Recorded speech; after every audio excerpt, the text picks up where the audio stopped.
तो जनरली हमारे फैमिली के में सारे के पास एक पेट होता है और जब भी वो पेट बीमार पड़ता है तो हम काफ़ी चिंतित होते हैं और चाहते हैं कि कैसे प्रोफेशन के साथ उनको दिखाया जाए जल्दी से जल्दी वो ठीक हो सके।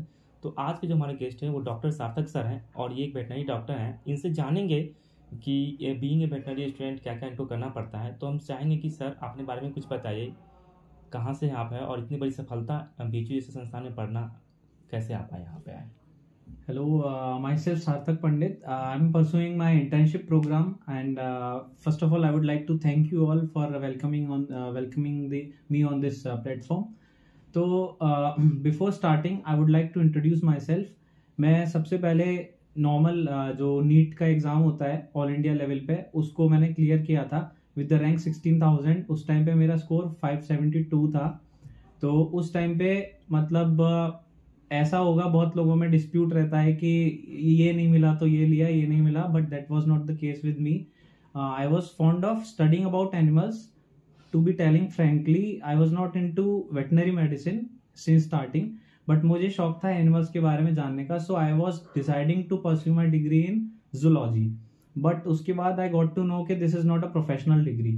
तो उसके बाद मुझे पता चला कि there is a professional degree completely dedicated toward studying for animals and where we can pursue our noble career further. So इसके बाद मैंने डिसाइड किया कि मैं इस फील्ड में जाना पसंद करूंगा।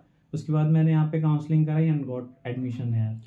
तो सर अभी फाइनल ईयर में हैं और इनसे मैं जानना चाहूँगा कि सर यहाँ की बीएचयू के आरजेसी में कि फैकल्टी ऑफ वेटनरी में ऐसा क्या है कि जो इसे इतनी बड़ी रैंकिंग के साथ साथ इतनी फैसिलिटी देता है? आप इनकी फैसिलिटीज़ के बारे में बताइए कि जो यहाँ स्टूडेंट आके पढ़े। ठीक है, उससे पहले मैं ये बताना चाहूंगा कि this faculty is still in a infant stage. अभी यहाँ पे बहुत कुछ होना बाकी है, काफी कुछ हुआ भी है in the last gone 10 years. इस फैकल्टी को 10 साल हो गए एस्टेब्लिश हुए, लेकिन अभी बहुत सारी चीजें हैं which are yet to come और बहुत सारी चीजें हैं जो हो चुकी हैं। जो हो चुकी हैं उनका मैं खुद मतलब एक्सपीरियंस कर चुका हूँ, वो मैं आपके सामने लाता हूँ by one. First when I came here for the first time in first year, I was not actually knowing कि बाकी कॉलेजेस में कैसा इन्वायरमेंट होता है। तो this was really challenging for me to accept कि यहाँ पे ही ये सारी फैलेसीज हैं या फिर हर जगह होती हैं। तो धीरे धीरे मैंने स्टार्ट किया, कॉन्टेक्ट स्टेब्लिश किया, दूसरे कॉलेजेस में पूछा, उसके बाद कंपेयर किया, प्रोज कॉन सब कुछ एनालाइज करके then I got to know कि यहाँ पे बहुत सारी प्रॉब्लम्स तो हैं, लेकिन जो यहाँ पे बेनिफिट्स हैं they are overshadowing the lacuna which are residing in other colleges. यहाँ पे जब मैं आया फर्स्ट ईयर में तो I got to see the vast and elaborated farm facilities है। यहाँ पे एक एक एनिमल्स के लिए एक एक फार्म डेडिकेटेड है, like starting from small ruminants, sheep, goats, large animals, cattle, buffaloes, and then this what do you say rabbits, and we have a rabbitry here, we have aviary here जहाँ पे हमारे पास बहुत सारे breeds and strains के पोल्ट्रीज हैं। तो यहाँ पे बहुत कुछ इतना देखा जो कि बाहर के लोगों से जब मैंने पता किया तो वहाँ पे इतना नहीं था। ये सिर्फ हमें कहने वाली बात नहीं है कि हम लोग ने ये देखा है, we have hands on them, तो ये हमें बाकी लोगों से अलग खड़ा करता है। सेकेंड चीज, जब हम लोग आगे धीरे धीरे बढ़े तो we got to study, we got opportunity to study from the rankers of their time. हमारे जो फैकल्टीज हैं यहाँ पे वो अपने टाइम पे मेरिट होल्डर्स रह चुके हैं। तो वो जो हमें एक्सपीरियंस मिलता है वो एक पैसिव एक्सपीरियंस है जो हमें आगे अपना फर्दर प्लेटफॉर्म को लॉन्च करने में बहुत मदद देता है। तो this is in brief about our experience regarding this academics है। तो जितने भी दर्शक ये वीडियो देख रहे हैं सर ने काफ़ी कुछ बताया यहाँ की फैकल्टी की जो भी फैसिलिटी है, जो भी चीज़ें हैं। दूसरा क्वेश्चन हमारा ये सर से ये है कि sir what is your daily routine from morning to evening being an veterinary doctor और being in the final year students, what have you to do? Okay, so to answer this, I would tell you first कि being a doctor is having acquired with the dynamics. So doctor is someone who is very dynamic personality. It changes over the time. ठीक है, first year में जब हम लोग आए थे तो उस टाइम पे हमारे एक्सपीरियंसेस अलग थे, डेली रूटीन्स अलग थे, बिकॉज टाइम की रिक्वायरमेंट अलग थी। आज जो मैं इंटर्नशिप अपनी परस्यू कर रहा हूँ इसमें मेरा रूटीन वर्क अलग है। अगर मैं सेम चीज रखूंगा तो that means I am not growing. ठीक है, फर्स्ट ईयर में हम लोग जब आए थे it was completely a student life जिसमें हम बहुत बडिंग स्टेज में थे। उस टाइम पे हमें we were lacking the directions कि कहाँ से पढ़ना है, क्या नहीं पढ़ना है। तो उस टाइम पे seniors, I would like to mention, यहाँ पे सीनियर्स बहुत ही अच्छे होते हैं, बहुत हेल्पफुल होते हैं, जो गाइड करते हैं आपको just like their own kids. तो हमारे सीनियर्स ने हमें बताया कि क्या करना है क्या नहीं करना है, क्योंकि फर्स्ट ईयर में किसी के पास भी इतना एक्सपीरियंस नहीं होता कि वो राइट एंड रॉन्ग में डिफरेंशिएट कर सके।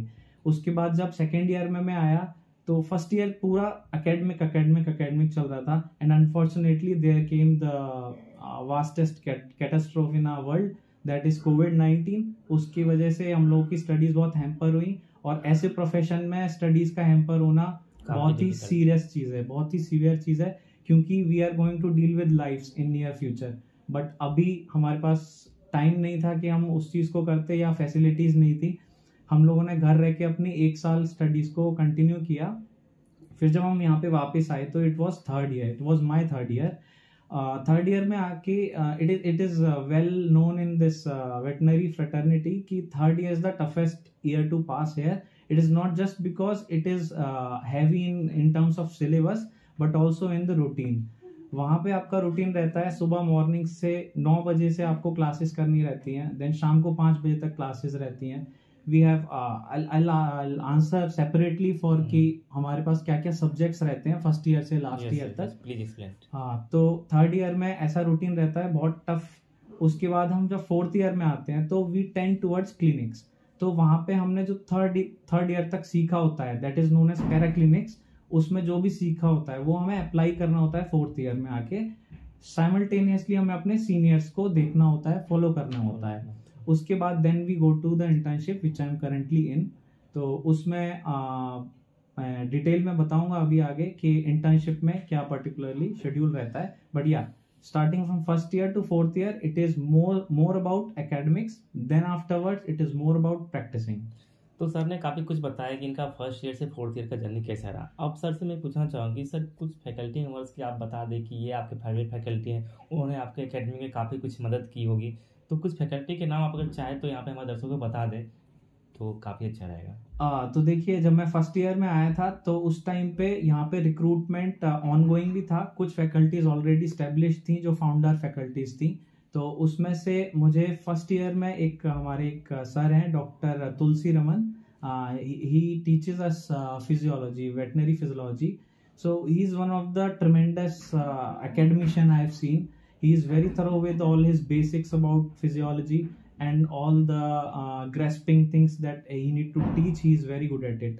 तो मुझे उनके साथ बहुत अच्छा एक्सपीरियंस मिला कि उन्होंने हमें पढ़ाया। एंड ही जॉइंड उस टाइम पे, बहुत रिसेंटली ज्वाइन किया था, तो वो नए फैकल्टी थे। He was very enthusiastic and so was we. तो इसमें हमारा फर्स्ट ऑफ ऑल यही एक्सपीरियंस सबसे अच्छा था। Second, it was doctor Archana Mahapatra, जो कि हमारे यहाँ पे FVS BHU में, जिनको सब जानते हैं। She is very good at teaching anatomy, because she not only teachers, वो आपका एक वेब सीरीज है ना जिसमें वो बोलते हैं वो फिजिक्स के टीचर हैं समथिंग, तो वैसा ही उनका है कि वो एनाटॉमी सिर्फ पढ़ाती नहीं है, पूरा फील कराती है। एक्चुअली में she uses probes and everything to teach students well and get the concepts get cemented in their brains. तो ये सबसे अच्छा एक्सपीरियंस था एनाटॉमी में। Then we got to learn pathology. Second year में पैथोलॉजी, माइक्रोबायोलॉजी, ये सब रहता है। उसमें डॉक्टर रजत सर हैं, ही इज़ वेरी डेडिकेटेड।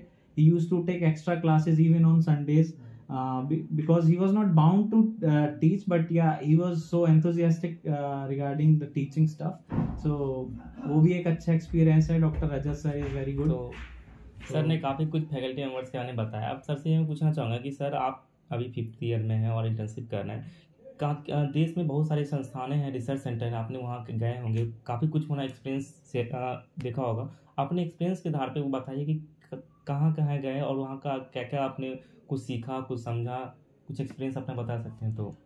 देखिए, इसमें सबसे मेन चीज़ ये होती है कि एक तो हमारा एक एकेडमिक साइड होता है जहाँ पे हमारे जैसे ही और भी इंस्टीट्यूशंस हैं जो वेटनरी मेडिसिन को आगे एज अ टीचिंग कंटिन्यू कर रहे हैं। दूसरी चीज़ होती है जो फुली डेडिकेटेड रिसर्च इंस्टीट्यूट्स होते हैं हमारे फील्ड में, वो पर्टिकुलर स्पीशीज के ऊपर सिंस टाइम इमेमोरियल रिसर्च कर रहे हैं। जैसे कि there is an institute in Mathura which is dedicated for the research in sheep for goat, that is known as CIRG. ऐसी शीप के लिए है, कैटल के लिए that is in UP Meerut, camel के लिए एनआरसी कैमल इन बीकानेर राजस्थान, देन इक्वाइंस के लिए है, इक्वाइंस मीन्स हॉर्सेस की स्टडीज के लिए है इन Hisar. And like the way we have for each and every species there are dedicated institutions that are carrying worthful researches since time. तो मेरा वहाँ पे उनमें से कई में जाना हुआ पर्सनली. हमारे इंटर्नशिप प्लेसमेंट्स भी हैं वहाँ पे, सबके होते हैं हर ईयर में, लास्ट ईयर में जाके. तो they are doing tremendous research and ऐसी रिसर्चेज हैं जो सिर्फ ऑन पेपर नहीं है, जो एक्चुअली में फील्ड लेवल तक कैरी आउट की भी जाती हैं. तो उसका फ़ायदा एक नॉर्मल कॉमन पीपल को भी मिल रहा है. तो ये मेरा एक्सपीरियंसेस थे. अदर देन दिस मेरे एक्सपीरियंसेस कुछ well established multi specialty hospitals में भी रहे हैं, विच आर इन लाइक सेजना veterinary multi specialty pet care hospital in Bengaluru. And then Delhi में there are CP vets and this is a whole chain of pet animal practices. So ये कुछ ऐसे institutions हैं that are of prime importance in current India. तो sir ने काफ़ी कुछ experience बताया जहाँ जहाँ इन्होंने ट्रेनिंग ली, जहाँ जहाँ रिसर्च जो घुमा हो. सर से मेरा लास्ट क्वेश्चन ये है कि sir being an BBSc student और वेटरनरी डॉक्टर जनरली MBBS के स्टूडेंट्स से कंपेयर किया जाता है, पेरेंट्स कंपेयर करते हैं, समाज कंपेयर करते हैं. तो आपकी लाइफ में भी ऐसा कुछ पल आएंगे जब आपको लगा होगा कि मुझसे कंपेयर किया जाता है, उस सिचुएशन को आपने कैसे टैकल किया और आने वाले जूनियर्स कैसे टैकल करें, क्योंकि हर एक प्रोफेशन अपने आप में बेस्ट होता है. आपने उसको कैसे टैकल किया और किस तरह आप आगे बढ़े? That is a nice question. I would like to address this question because ये क्वेश्चन मेरे ऊपर सबसे पहले तभी आया था जब when I was getting admitted to this college for pursuing this veterinary medicine. तो मेरे घर में ऐसा सीन हुआ था कि मेरे रैंक पे मुझे आई was getting a college in human medicine also, but मेरे घर पे सब लोग कन्विंस थे एक्सेप्ट माई फादर. तो उनको आइडिया तो था but he was bound with that glamour of human medicine, जिसकी वजह से वो मुझे इंसिस्ट कर रहे थे कि तुम्हें इस फील्ड में जाना चाहिए, टेकअप करना चाहिए. But at the end I was able to convince my parents for coming in to this field. And today to be very honest they are more than satisfied with me and my profession. क्योंकि इस profession की बात एक अलग होती है. ये इसलिए नहीं कह रहा कि I am pursuing this degree, but because of certain facts which I'm bringing up one by one here.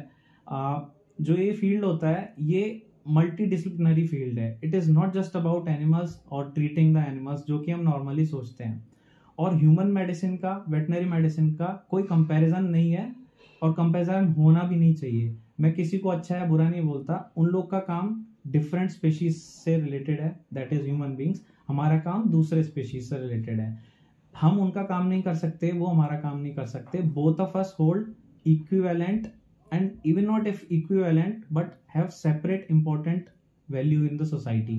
तो एक किसी के पास पेट है, हमारे पास नॉर्मली क्लिनिक्स में आता है, डेली हॉस्पिटल में से केसेस आते हैं. जो ह्यूमन प्रैक्टिशनर्स हैं वो लोग भी अपना पेट रखते हैं अपने घरों पे, वो भी अपना पेट हम लोग के पास लेके आते हैं. तो they themselves are never comparing. तो मैं आप सबसे ये मैसेज कन्वे करना चाहता हूँ कि जो कंपैरिजन करते हैं वो ना तो ह्यूमन प्रैक्टिशनर्स होते हैं और ना ही वेटनरी प्रैक्टिशनर्स होते हैं. मोस्टली जो वॉनबीज होते हैं वो लोग कंपेयर कर रहे होते हैं, क्योंकि जो हमारे हॉस्पिटल्स पे अपने पेट को लाया होता है वो खुद एक ह्यूमन डॉक्टर है. वो कभी भी हम लोगों को उस नज़र से बात नहीं करता या उस तरीके से बात नहीं करता कि ही वांट्स टू ओवरशैडो अस. तो ऐसा मेरा कोई एक्सपीरियंस नहीं रहा कि जिसमें मैंने ये फेस किया हो कि मुझे इंसल्ट फील हुआ है. हाँ, जो नॉर्मल सोसाइटी के लोग होते हैं वो लोग अभी उतना समझते नहीं है. वो आज भी हमें बोलते हैं कि इन्होंने वेटनरी से MBBS किया है, which obviously doesn't make sense. ठीक है, तो वो लोग ऐसा सोचते हैं कि ये डिग्री भी MBBS की डिग्री है जिसमें फर्दर स्पेशलाइजेशन एनिमल्स में होता है. ठीक है, तो ये मिसकंसेप्शंस हैं and I am very sure कि वो कमिंग फ्यूचर में बहुत तेजी से क्लियर होंगे भी, क्योंकि I am seeing students who are getting admitted here at their first choice. अभी रिसेंटली हमारे कॉलेज में भी कुछ बच्चे आए हैं, दूसरे कॉलेजेस में भी जो आते हैं, उनका according to this contemporary world of today's date उनके घर में पेट होता है बचपन से and they are very fond of it. तो they get to know very early in their life time कि ऐसा भी कुछ फील्ड है जिसको हम एज अ प्रोफेशन चूज कर सकते हैं. तो मेरे ही कॉन्टेक्स्ट में ऐसे बहुत लोग हैं जो अभी अपने 10th स्टैंडर्ड में या 12th स्टैंडर्ड में उनके घरों में पेट्स हैं और वो बोलते हैं कि भैया मुझे इस प्रोफेशन में आना है, मुझे भी अपने पेट के लिए डॉक्टर बनना है. तो उनकी फर्स्ट चॉइस ही वो है। तो द टाइम इज चेंजिंग, जो कि हमेशा का एक रूल है, टाइम चेंज होता है, ठीक है। तो वो टाइम चेंज हो भी रहा है। तो I am expecting a good future of this field in near future.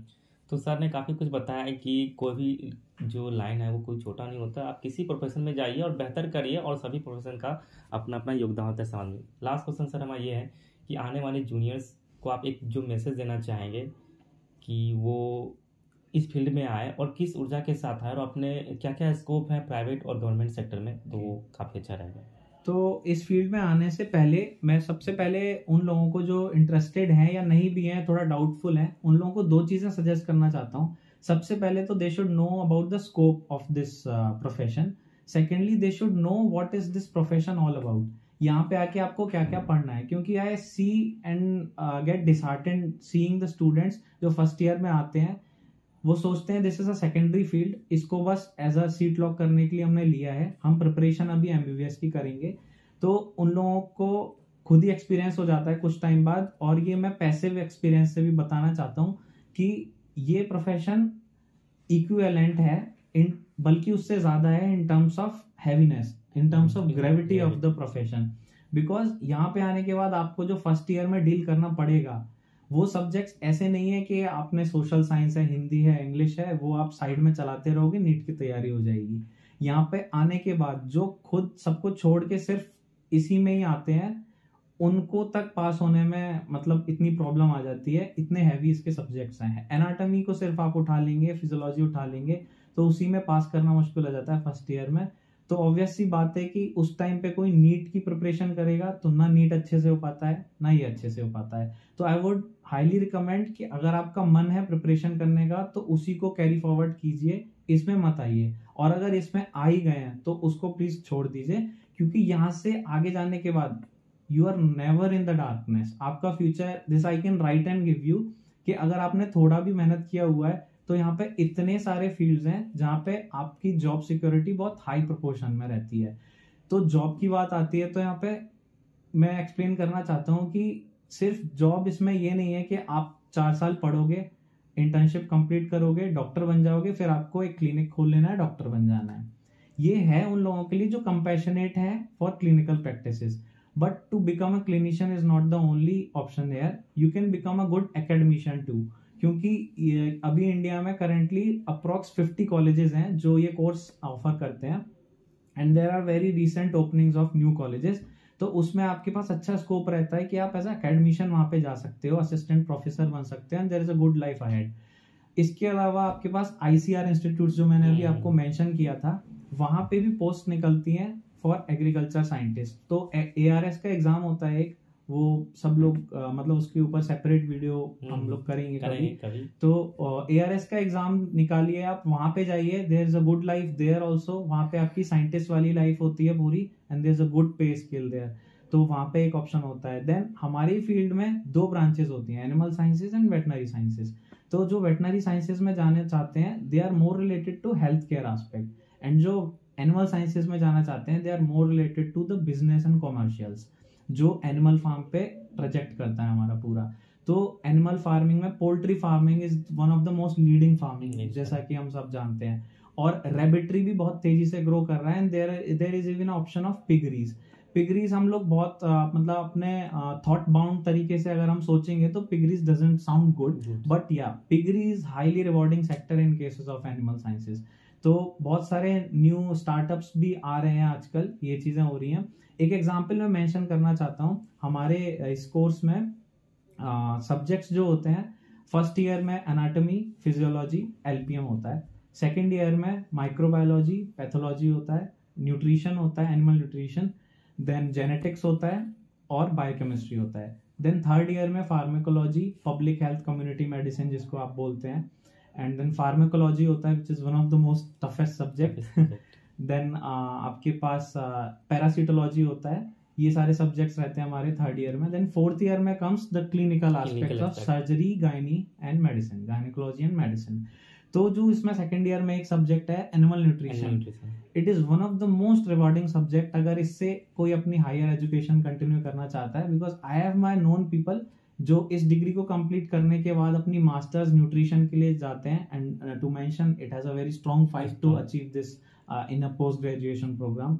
तो उसके बाद लोगों ने अपने सिर्फ न्यूट्रिशन कंसल्टेंसी डिपार्टमेंट्स खोले हुए हैं in my region in NCR. वहाँ पे एक कार्नी किचन करके, you can also search on website, तो एक कार्नी किचन करके एक आदमी है, मतलब एक डॉक्टर है जो अपनी पीजी, अपनी पोस्ट ग्रेजुएशन उन्होंने एनिमल न्यूट्रिशन से की है। वो एक पेट कंसल्टेंसी उन्होंने खोला हुआ है, उसमें सिर्फ पेट ओनर्स आते हैं और अपने पेट के लिए फूड एंड डाइट चार्ट वगैरह सारा प्लानिंग करवाते हैं। तो there are various new ideas that are coming up, and veterinary में आप कुछ भी करेंगे दैट इज ऑल न्यू। तो it is a very tremendous scope है। तो सर ने काफ़ी कुछ बताया क्या क्या स्कोप्स हैं, क्या क्या हैं।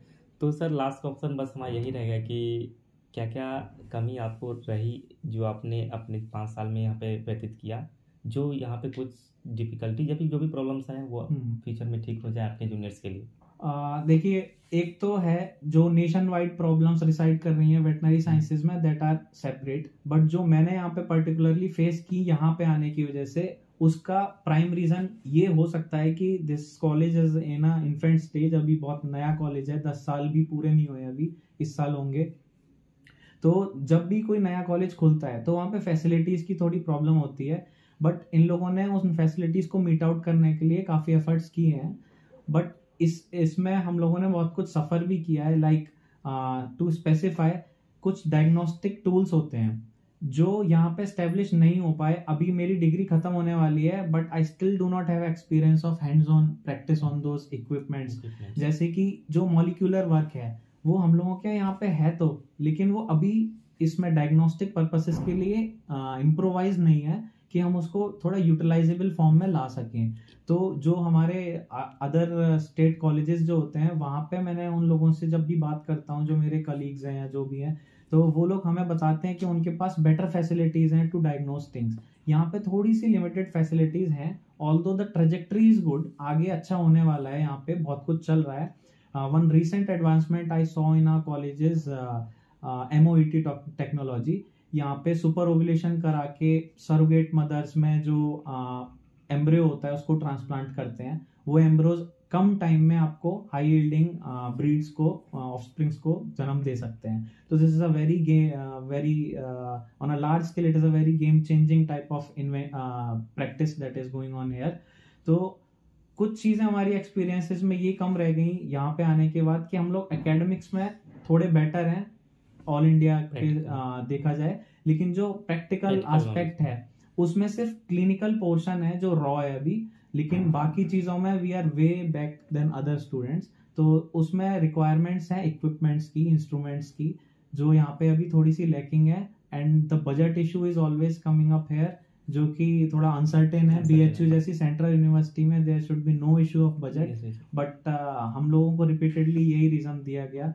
तो अब क्या है क्या नहीं है वो नहीं पता, but this is a problem residing here.